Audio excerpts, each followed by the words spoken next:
एक अति सुंदरी ने विमान में प्रवेश किया और अपनी सीट की तलाश में नजरें घुमाई। उसने देखा कि उसकी सीट एक ऐसे व्यक्ति के बगल में है जिसके दोनों ही हाथ नहीं हैं। महिला को उस अपाहिज व्यक्ति के पास बैठने में झिझक हुई। उस सुंदर महिला ने एयर होस्टेस को कहा कि वह उसके लिए नियत सीट पर सुविधा पूर्वक यात्रा नहीं कर पाएंगे, क्योंकि साथ की सीट पर एक दोनों हाथ विहीन व्यक्ति बैठा हुआ है। उस सुंदरी ने हेयर होस्टेस से सीट बदलने के लिए आग्रह किया। असहज हुई हेयर होस्टेस ने पूछा, मैम, क्या मुझे कारण बता सकती हैं? सुंदर महिला ने जवाब दिया, मैं ऐसे लोगों को पसंद नहीं करती। मैं ऐसे व्यक्ति के पास बैठकर यात्रा नहीं कर पाऊंगी। दिखने में सुंदर और विनम्र प्रतीत होने वाली महिला के यह वचन सुनकर एयर होस्टेस अचंभित हो गई। सुंदरी ने एक बार फिर एयर होस्टेस से जोर देकर कहा कि मैं उस सीट पर नहीं बैठ सकती और मुझे कोई दूसरी सीट दे दी जाए। एयर होस्टेस ने खाली सीट की तलाश में चारों ओर नजर घुमाई, पर कोई भी सीट खाली नहीं दिखी। एयर होस्टेस ने महिला से कहा कि मैडम, इस इकोनॉमी क्लास में कोई सीट रिक्त नहीं है, किंतु यात्रियों की सुविधा का ध्यान रखना हमारा दायित्व है।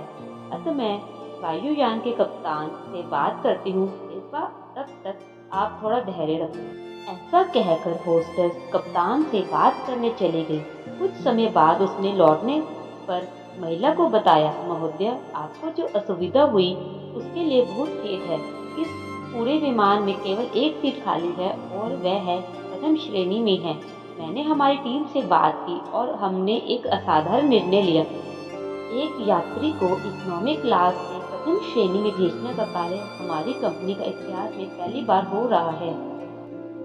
सुंदर महिला अत्यंत प्रसन्न हो गई, किंतु इससे पहले कि वे अपनी प्रतिक्रिया व्यक्त करती और एक शब्द भी बोल पाती, फिर होस्टेस उस अपाहिज और दोनों हाथ विहीन व्यक्ति की ओर बढ़ गई और विनम्रता पूर्वक उनसे पूछा, सर, क्या आप प्रथम श्रेणी में जा सकेंगे? क्योंकि हम नहीं चाहते कि आप एक अशिष्ट यात्री के साथ यात्रा करें।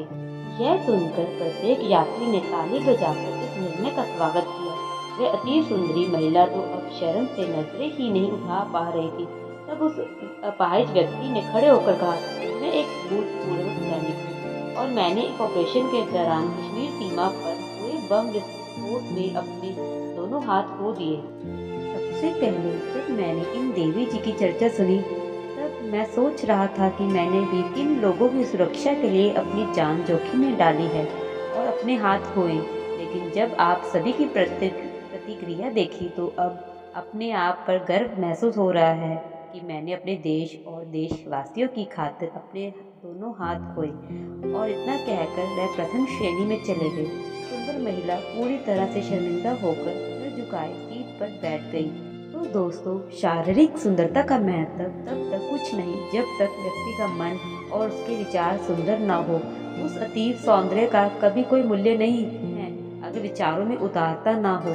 शारीरिक सुंदरता के साथ साथ सुंदर विचारों के मालिक बनने की भी कोशिश कीजिए। कहानी देखने के लिए धन्यवाद।